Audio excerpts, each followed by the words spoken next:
Hello' guys, কি খবৰ আপোনালোকৰ? ভালনে? বহুত দিনৰ মূৰত আপোনালোকৰ মাজলৈ মই ভিডিঅ' এটা আগবঢ়াব লৈছোঁ। আৰু যদি ভিডিঅ'টো চাই ভাল পায়, like, comment, share and subscribe কৰি দিব। যোনে যোনে মোৰ ভিডিঅ'সমূহ নাই চোৱা।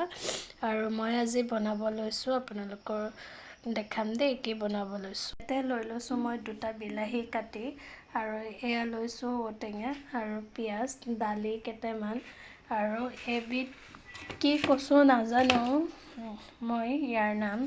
আপোনালোকে যদি জানে মোক কমেণ্ট এটা কৰি জনাব। কচুটো হৈছে এইটো বাৰীৰে আছিলে, মই অলপ কাটি ল'লোঁ আৰু এডোখৰ থৈ দিলোঁ। খাবলৈনো কেনেকুৱা হয় সেইটোও নাজানো, কাৰণ প্ৰথম বনাম যিহেতু। আৰু বাকী কেনেকুৱা হয় আপোনালোকক দেখাই গৈ থাকিম দেই।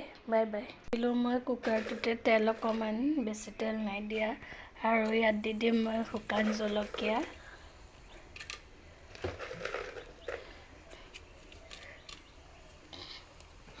কাৰণ এই কচুবিধ আমি খাই পোৱা নাই।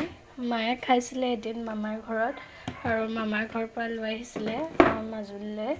তাৰপিছত আজি মই বনাম। কেনেকুৱা হয় খাবলৈ আপোনালোকক মই জনাই আছোঁ। কেনেকৈ বনাওঁ চাই গৈ থাকিব। মই ইয়াতে দিলোঁ কেইটামান পাঁচফোৰণ আৰু কাটি থোৱা পিঁয়াজ এটা, এনেকৈ দিছোঁ।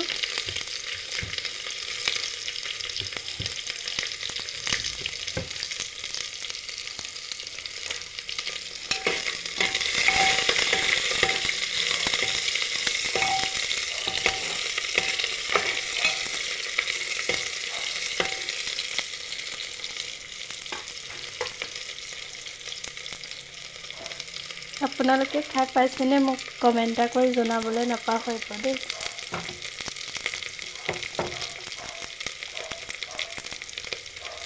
ইয়াতে মই দি দিছোঁ হালধি,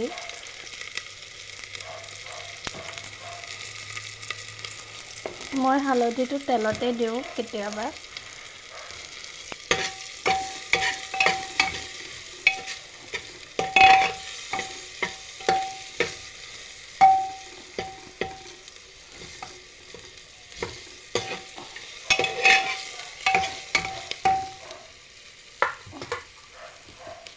তাৰপিছতে দিম মই ইয়াত কাটি থোৱা বিলাহী 2টা।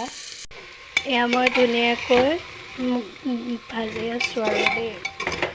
তাৰপিছত একেলগতে দি দিম মই ঔটেঙাখিনিও, কাটি থোৱা ঔটেঙাখিনি।